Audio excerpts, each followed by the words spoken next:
नमस्कार, मी समीक्षा Deshmukh. Top news मराठीमध्ये आपलं स्वागत. प्रसिद्ध कीर्तनकार इंदुरीकर महाराज पुन्हा एकदा चर्चेत आलेत. यावेळी त्यांच्या वक्तव्यावरून नव्हे तर त्यांच्या मुलीच्या साखरपुड्याच्या खर्चावरून सुरू झालेल्या टीकेमुळे हा वाद रंगला आहे. प्रसिद्ध कीर्तनकार आणि समाज प्रबोधनकार निवृत्ती महाराज उर्फ इंदुरीकर महाराज हे त्यांच्या आगळ्यावेगळ्या कीर्तन शैलीसाठी ओळखले जातात. शेतकऱ्यांचे प्रश्न, कुटुंबातील वाद, सामाजिक सुधारणा या विषयांवर परखडपणे मत मांडत लोकजागृती करणारे इंदुरीकर महाराज यांच्या मुलीच्या साखरपुडा आता नुकताच पार पडलाय.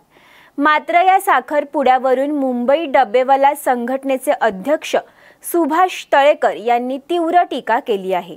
इंदुरीकर महाराजांनी यापूर्वी अनेकदा ज्यांच्याकडे पैसा नाही त्यांनी कर्ज काढून लग्नाची धामधूम करू नये, साधं लग्न करा, साधं लग्न केलं तरीही मुलं होतात असं वक्तव्य केलं होतं.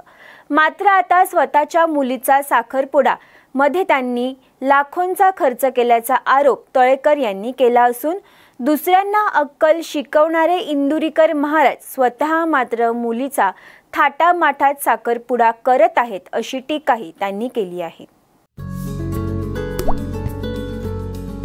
आता जोकासू STP या अत्याधुनिक जॅपनीज तंत्रज्ञानाने सुसज्ज, quick installation, energy efficient, noiseless blowers, low maintenance या आणि अशा वैशिष्ट्यांनी परिपूर्ण जोकासू STP तंत्रज्ञान प्रकल्प उभारणीपासून ते विक्री पश्चात समाधानकारक सेवा देणारी, भारताबरोबरच परदेशात देखील प्रकल्पांची यशस्वी उभारणी करणारी company Deccan water treatment private limited.